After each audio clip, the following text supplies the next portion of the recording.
No ஆஸ்னா என்னடா அது? வா வா வா வா மச்சான், எல்லாம் ரெடி. சேஃப்டிக்கு ஒரு லோக்கல் கையும் கூட்டு வந்துருக்கிறேன். வா கிளம்பலாம். ஒரு ஷாட் அடிச்சாரு பாருங்க, அதுவும் பேக் ஃபுட்ல போய் வந்து ஒரு புஷ் கொடுத்தாரு பாருங்க. இந்த கட் ஷாட்டு ஆஃப் சைடே பிரிச்சுட்டாயா. ஓ மாஸ்னா நீங்கள். ஆக்சுவலி நான் வந்து டே 1 ஹைலைட்ஸ் போடல. ஸோ அதை வந்து இதுக்கு மேலே நான் போட்டேன்னா வந்து இதாயிரும். ஸோ அதனால் வந்து ஒரு மாதிரி டே 2 அப்படியே கொலாபாக பண்ணி விட்டார். ஸோ டே 1 பொறுத்தவரையும் நமக்கே வாட்டமாக தான் இருந்தது. அந்த பிச்சு ஒரு மாதிரி பார்த்தீங்கன்னா நான்லாம் வந்து ஆக்சுவலாக வந்து ஷேப் பேக் பிச்சு ஸ்பின்னர் ஃப்ரெண்ட்லியாக தான் இருக்கும் அப்படிங்கிறது நமக்கு தெரியும். பட் கொஞ்சம் வந்து சேஞ்ச் பண்ணி இந்த தடவை வந்து ஃபாஸ்ட் பவுலர்ஸுக்கு வந்து ஹெல்ப் இருக்கிற மாதிரி அசிஸ்ட் பண்ணியிருக்கேன்னு சொன்னாங்க.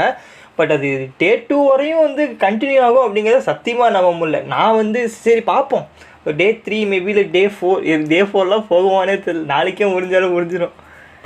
எனக்கு தெரிஞ்சு ஆக்சுவலாக ஃபாலோ ஆன் கொடுக்குற மாதிரி இருந்தது. ஆக்சுவலாக அந்த இதெல்லாம் ஆக்சுவலாக ஃபாலோ ஆன் கொடுக்குற சான்ஸ் இருந்தது இந்தியா கிட்ட. 28 ரன்ஸ் பார்த்தீங்கன்னா பிஹைண்டில் தான் இருந்தாங்க, கொடுத்துருக்கலாம். பட்டு கௌதம் கம்பீர் தென் ரோஹித் சர்மா என்ன டெசிஷன் எடுத்தாங்கன்னு சொல்லி தெரில. மேபி வந்து இன்னும் கொஞ்சம் ரன்ஸ் அடிச்சு தான் 4 தான் இருக்குல்ல ஆடலாம் அப்படின்னு சொல்லி அந்த இதில் போனாங்களோ மேபி இருக்கலாம். இல்லை அதனால் ஏதோ பாயிண்ட்ஸ் டேபிளில் இது பாயிண்ட்ஸ் தான் வருமா அப்படின்னு. பட் இருந்தாலும் இன்னிங்ஸ் இது பண்ணால் தானே பாயிண்ட்ஸ் தீங்க வரும். வேறு ஏதோ கால்குலேட் போடுறாங்களோ தெரியல. பட் ஃபாலோ ஆன் சான்ஸ் இருந்தது, பட் அவங்க ஃபாலோ ஆன் கொடுக்கல. பரவாயில்ல, பழிச்சுப்போம். ஆக்சுவலாக என்ன பிரச்சனைனா பங்களாதேஷில் பேட்டிங் தான் வந்து பிரச்சனை. இப்போதைக்கு பேட்டிங் பிரச்சனைன்னு சொல்ல முடியாது. இந்தியன் பவுலர்ஸ் பயங்கரமாக போட்டாங்க. அண்ட் தென் கண்டிஷனும் பார்த்தீங்கன்னா அது மாதிரி ஹெல்ப்பாக தான் இருந்தது. ஃபஸ்ட்டு 2 நாளுமே வந்து ஒரு மாதிரி ஃபாஸ்ட் பவுலர்ஸுக்கு ஹெல்ப் பயங்கரமாக இருந்தது.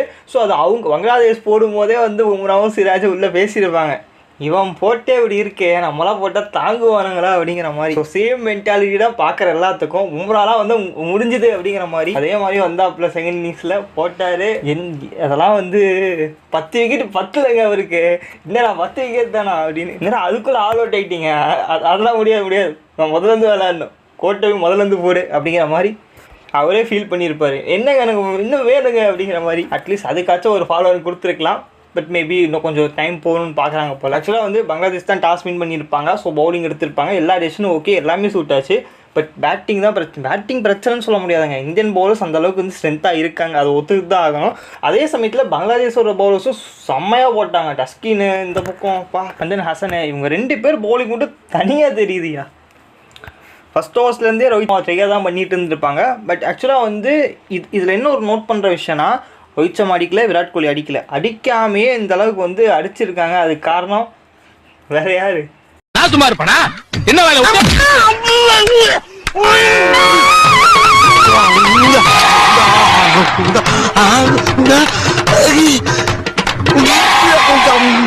இப்படி ரத்தம் வர மாதிரி அடிச்சா நான் சும்மா விட்டுருவேன். 8 மிதிச்சு நீ நெஞ்சில மிதிச்சா நான் சும்மா இருப்பேனா? முடிச்சா நச்சில விட்டா ஒரு அவன் அங்க அடிச்சத நான் விட்டேன். ஐயோ இல்லனா சும்மா செஞ்சு காட்டுறதுக்கு வாயில இருந்து ரத்தமா வருது. போங்க, உங்க உடம்பு பிஞ்சு உடம்பு. நார்மலாக நான் என்ன ஃபீல் பண்ணேன்னா, ஃபஸ்ட் டே வந்து கொஞ்சம் அந்த இனிஷியலாக நியூ பாலில் கன்ஃபார்ம் வந்து அந்த இது இருக்கும் ஃபாஸ்ட் பவுலர்ஸுக்கு. கொஞ்சம் யாராவது செட் ஆனாங்கன்னா அதுக்கப்புறம் கொஞ்சம் வந்து ஈஸியாக இருக்கும் அப்படிங்கிற மாதிரி நான் எக்ஸ்பெக்ட் பண்ணேன். பட் என்ன பிரச்சனைனா செட் ஆனாங்க. ஜெய்ஸ்வால் வழக்கத்துக்கு மாற ஆக்சுவலாக வந்து அடித்து தான் ஆடுவார். பட் இந்த தடவை என்னன்னு சொல்லி தெரில, டெஸ்ட் மேட்ச்சு ரிஷப் பந்த் சுற்றுவான். ஆனால் அவனே வந்து ஸ்ட்ரோக் பிளே ஆடினான். வந்து அவன் சுத்தர பிளேயர். அவன் ஆடும்போதெல்லாம் அவன் டெஸ்ட் மேட்ச்சை அவன் ஆடினா பேரை கட்டிட்டு உள்ளே ரன் ஓரம் வந்தால் கூட வந்து நமக்கு தான் ஹார்ட் பீட் ஏறும். நமக்கும் ஏறும், ஆப்போசிட் டீம் ஃபேன்ஸுக்கு ஏறும், எல்லாத்துக்குமே ஹார்ட் பீட். உள்ளே வந்தாவே அது ஹார்ட் அட்டாக்கில் செத்துரும், எவன் வேணால் செத்துருவான். பட் அவனே வந்து இந்த ஃபஸ்ட் இன்னிங்ஸ் வந்து ஒரு மாதிரி அவ்வளோ கூலாக இருந்தது. தேவையில்லாத ஷாட்ஸ் மாதிரி எதுவுமே இல்லை, அப்படியே அழகாக இல்லை. என்னத்தை தான் வந்தரத்தை போட்டாங்களோ தெரியல. உள்ள கம்பீர் மிரட்டியிருப்பார் போல், ஒழுங்காக அடிக்கிற ஒன்று விடுவேன், இந்த மாதிரி எத்தனை பேரை பார்த்துருப்பேன் அப்படின்னு. நானே ரவுடி தான்டா. அதுக்கப்புறம் தான் இதெல்லாம். அண்ட் விராட் கோலி வழக்கம் போல் வந்து ஆக்சுவலாக ரோஹித் சர்மா விக்கெட்டை வந்து நான் சத்தியமாக வந்து ஒத்துப்பேன். ஏன்னா வந்து அது ஒரு டஃப்பான பால். ஏன்டா சாமிநாதா, உன்னை அடுத்த சச்சின் கோலியாக மாற்றிடலான்னு பார்த்தா தக்காளி அடுத்த பிரித்திஷாவாக மாற்றிடுவ போலையாடா அப்படிங்கிற மாதிரி தான் இருந்தது அவரோட ஃபஸ்ட் இன்னிங்ஸோட நிலைமை. பட் செகண்ட் இன்னிங்ஸில் கொஞ்சம் மேக்கப் பண்ணிட்டாரு. அந்த வந்து சிக்மன் என்ன ஒரு இதுனா நின்ட்டானா முடிஞ்சுது, அவன் எதுவுமே பண்ண முடியாது. அவனாக வந்து அவுட் ஆனாதானே தவிர எடுக்கவே முடியாது. எனக்கு தெரிஞ்சு வந்து நாளைக்கு ஒரு 100 இருக்குது அப்படிங்கிறத ஷோராக பண்ணலாம். தென் இன்னொரு விஷயம் என்னென்னா வந்து அவரோட ஷாட்டே வந்து வேறு ரேஞ்சு ஷாட்டு தான். இந்த சில பேர்லாம் வந்து இந்த ட்ரைவ் ஆடும்போது வந்து பேட்டை இழுத்துட்டு போவாங்க, அப்படிலாம் கிடையாது தலைவர். பேட்டை வைப்பா, அது பாட்டு 4 போகும். எப்படின்னே தெரியல. அதுலேயும் வந்து ஒரு இந்த புல் ஷாட் ஒன்று ஆடுவான் பாரு, கையே மடங்காது, ஆனால் அப்படியே 6-4 அடிப்பான். ஸோ அதனால தான் வந்து சுக்மன் கில் ஒரு ஸ்பெஷல் பிளேயர். ஸோ அந்த ஒரு காரணத்துக்காக தான் பேக் பண்ணுறாங்க. ஒரு மெயின் ரீசன் அது ஒரு ரீசனு. பட் இருந்தாலும் கொஞ்சம் லக் ஃபேக்டரும் இருக்குது, அது ஒத்துக்கிட்டு தான் ஆகணும். பட் இருந்தாலும் என்னென்னா அடிக்க ஆரம்பிச்சுதான் நிறுத்த முடியும். Confirm I think she have a big score on second innings and day 3 நினைக்கிறேன். அவுட் ஆகிட்டானா எனக்கு அதுக்கு சம்மந்தம் இல்லைங்க. பந்தும் பார்த்தீங்கன்னா இப்போ டே 2 எண்டில் அவரும் ஸ்ட்ரைக்கில் இருக்காப்புல. டே 1 பற்றி பேசணுன்னா அதான் நம்ம முன்னாடியே சொன்ன மாதிரி ஜெய்ஸ்வால் நல்லா ஆடினார். பட் அவரும் கொஞ்சம் பார்த்தீங்கன்னா வந்து ஒரு ஷார்ட் ஆஃப் டெலிவரியில் மாட்டிட்டார். அவரால் முடிஞ்சதை பண்ணிட்டார், ஓகே அப்படிங்கிற மாதிரி தான் இருந்தது. மற்றபடி பின்னாடி யாருமே இல்லை, அவன் பாட்டு வரவெல்லாம் போயிட்டு இருக்கான். ஒரு பக்கம் ஜெய்ஸ்வால் மட்டும் நின்னார். அந்த இன்னொரு சைடில் பந்தன் அந்த யசஸ்வி ஜெய்ஸ்வாலோட பார்ட்னர்ஷிப் தான் ஒரு மாதிரி இருந்தது. இன்னொரு விஷயம் என்னென்னா பந்தை வந்து நம்பர் 5 அனுப்பிச்சிருந்தாங்க. உண்மையாக அதிசயமாக இருந்தது. ஏன்னா நான்லாம் இந்த கண்டிஷனே வந்து டக்குன்னு 7 விக்கெட்ஸ் போனோன்னு வந்து பந்த் அந்த மாதிரி கேரக்டர்னு நமக்கு தெரியும், அவன் பாட்டு வந்து சுற்றிட்டு போயிடுவான். இங்கே தான் வந்து மேபி பந்த் வந்து அந்த மாதிரி ஒரு நேச்சரில் வந்து சுற்றி இருந்தானா அப்போ வந்து கோவம் வந்திருக்கும், என்னடா கம்பீர் எப்படி பண்ணிகிட்டு இருக்க அப்படின்னு. ஆனால் பந்த் அவ்வளோ சூப்பராக ஆடினான், ஸ்லோவாக ஆடல, அந்த ஸ்ட்ரோக் ப்ளே சூப்பராக இருந்தது. பெருசாக அந்த தேவையில்லாததெல்லாம் எதுவுமே அவன் பண்ணல. வந்து ரன்னிங் பிட்வீன் த விக்கெட்ஸ் எல்லாமே பர்ஃபெக்ஷனாக இருந்தது. அங்கே பந்த் இருக்க மாதிரியே எனக்கு வந்து ஃபீல் ஆகுது, அந்தளவுக்கு சூப்பராக இருந்தது. அதுக்குன்னு பந்தோட நேச்சர் ஆஃப் த கேம் இல்லாமல் கிடையாது, ஒரு கண்ட்ரோல் லெவலில் இருந்தது. ஸோ அது எனக்கு தெரிஞ்சு வந்து அந்த ஃபஸ்ட் இன்னிங்ஸ் அந்த 39 ரன்ஸ் அப்படிங்கிறது அது எனக்கு ஓகேவாக ஆயிடுச்சு. ஸோ கன்ஃபார்ம் வந்து பரவாயில்ல, ஏதோ பண்ணியிருக்காங்க, அதனால தான் முன்னாடி அனுப்பிச்சிருக்காங்க, கரெக்டாக ஒர்க் அவுட். அப்புறம் சில இதுக்கப்புறம் வந்து பந்து அவுட் ஆகி அதுக்கப்புறம் ஜெய்ஸ்வால் அவுட் ஆகி என்னடா அது என்ன ரங்கா நிலமை போய் வரலாம் அவுட் பண்ணிகிட்டு இருக்கான் அப்படிங்கிற மாதிரி ஆயிடுச்சு. 200 வரும். அஸ்வின் ஜடேஜா, கேஎல் ராகுல் இருக்காங்க. பட் வந்து நிலமையை பார்த்தா அப்படி தெரியல, இவங்க தான் எந்த நேரத்தில் எப்படி இருப்பாங்கன்னே தெரியாது. அதனால் ஒரு ஸ்பின்னர்ஸ் உள்ளே வந்து இது பண்ணியிருந்தாங்கன்னா ஒத்துக்கலாம். ஃபாஸ்ட் பவுலர்ஸுக்கே வந்து லஞ்ச் அப்புறம் கூட பால் வந்து சீமாச்சு, என்னடா அது அப்படி சென்னையா அது அப்படிங்கிற மாதிரி இருந்தது. பட் ஃபைனலி ஸோ கேஎல் ராகுல் அவுட்டு நல்லா தான் ஆடிட்டு இருந்தான். சத்தியமாக வந்து சில டைமில் வந்து கேஎல் ராகுல் அப்பப்போ ஷாக் கொடுக்குறான். அந்த மாதிரி எதுக்கு அந்த மாதிரி ஒரு ஷாட்டுக்கு ட்ரை பண்ணான்னு எனக்கு புரியல. அங்கே அதுக்கு தான் ஒரு ஆள் நிற்க வச்சிருக்கான்ல, அப்போ என்ன உனக்கு ஒழுங்காக ஆட வேண்டியதானே. என்ன ராகுல் நல்லா ஆடிட்டு இருந்தாங்க, ராகுலை ஏமாற்றிட்டு போயிட்டான். தென் அதுக்கப்புறம் தான் 144 for 6 அப்படின்னு அங்கேருந்து எனக்கெல்லாம் வந்து 250 வந்தாலே போதும், அதுவே பெரிய விஷயம் அப்படிங்கிற மாதிரி தான் இருந்தது. ஏன்னா அஸ்வினும் சரி இந்த பக்கம் ஜடேஜாவும் சரி ஃபாஸ்ட் பவுலர்ஸை ஸ்பின்னர்ஸ் ஆடிடுவாங்க கம்ஃபர்டபுளாக. பட் ஃபாஸ்ட் பவுலர்ஸை ஆடுவாங்களா அப்படிங்கிறது அந்தளவுக்கு சொல்ல முடியாது. ஏன் அப்படின்னா இவங்களே வந்து இப்படி மோசமாக போயிட்டானுங்க. 2-3 பேர் வந்து கொஞ்சம் அன்லக்கி ஷாட்ஸ், கொஞ்சம் தேவையில்லாத ஷாட்ஸ் அப்படின்னு சொல்லி சொன்னாலுமே அந்த பீட்டன் அங்கங்கே வந்துக்கிட்டே இருந்தது. ஸோ ஒரு பக்கம் பங்களாதேஷும் பார்த்தீங்கன்னா வந்து ப்ரெஷர் கொடுத்தாங்க. பட் அதுக்கப்புறம் தான் இவங்க 2 பேரும் வந்து இந்த விச்சில் ஆடிட்டுருக்க என்னென்ன நீங்கள் அப்படிங்கிற மாதிரி போட்டு வளர்ந்துட்டாங்க. தென் ஒரு கட்டத்துக்கு அப்புறம் 2 பேரும் மாற்றி அடிக்க பொழக்க ஆரம்பிச்சிட்டானுங்க.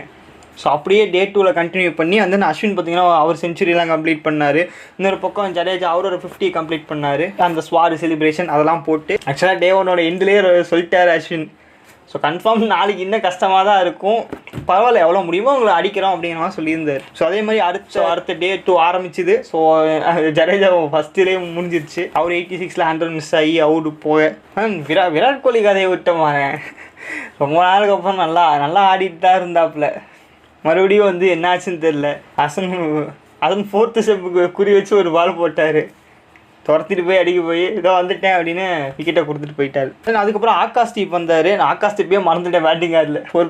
ஒரு டைமில் வந்து அஸ்தீப் சிங்குன்னு நினச்சிட்டு இருந்தேன். அது கொஞ்சம் சடனாக பார்த்தேன்னா எனக்கு வந்து அந்த தீப்பு வந்து அஸ்தீப்பு தான் ஞாபகப்படுத்துச்சு. தீப்பு சிங்கன் தான் தெரியும், டக்குன்னு அப்படி தான் தோணுச்சு. அவன் இன்னும் வந்து அவன் அதுக்கு மேலே அடிக்கிறான் கைஸ்.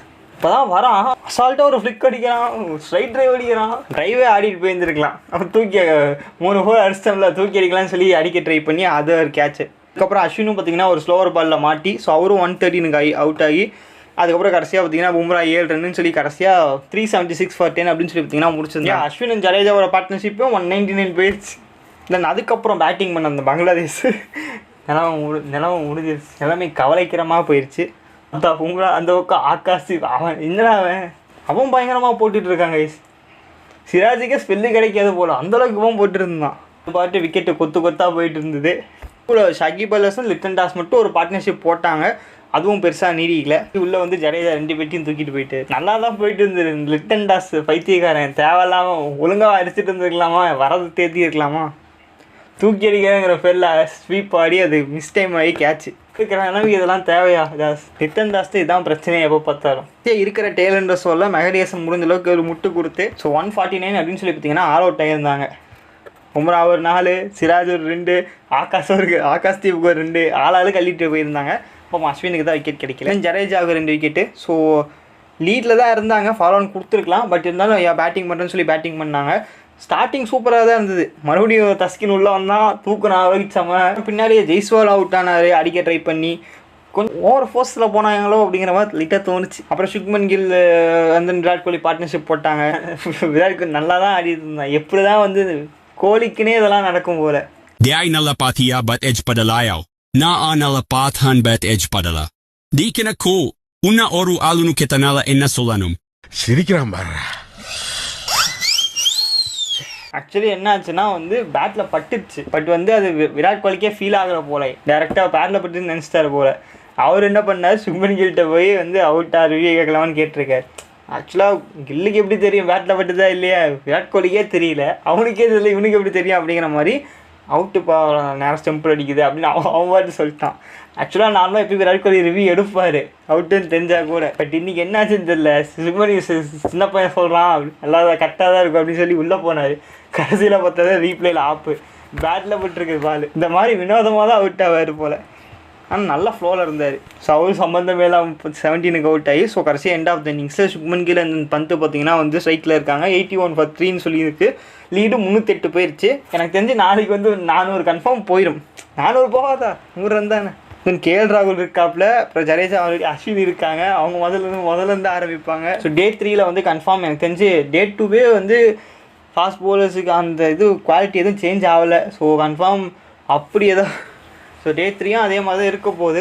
ஸோ கன்ஃபார்ம் ஒரு 400-450 லீட் எடுத்துக்கிட்டாங்கன்னா அடிச்சுக்கோங்கப்பா அப்படின்னு விட்டுருவாங்க டிக்ளேர் பண்ணிவிட்டு. எனக்கு தெரிஞ்சு டிக்ளேர் நார்மலாக டிக்ளேர் பண்ண வேணாம் நான் நினைக்கிறேன். ஏன்னா டே 3 தான், இன்னும் 2 நாள் இருக்குது. அடிக்கிற வழி அடிச்சு கடைசியாக ஒரு 1.5 நாள் அவங்க தான் 50 ஓவரில் ஆல் அவுட் ஆயிடுறாங்கல்ல.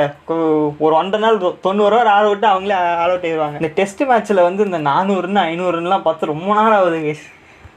கொஞ்சம் பார்க்கணுன்னு ஆசையாக இருக்குது. பார்ப்போம். பை.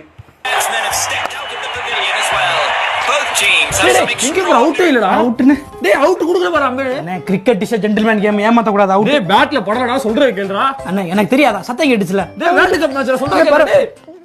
ச்சே பையா ஜஸ்ட் மிஸ் பையா, இன்னும் கொஞ்ச நேரம் இருந்தே செஞ்சுரி போட்டுருப்பேன். இதர் देखो देखो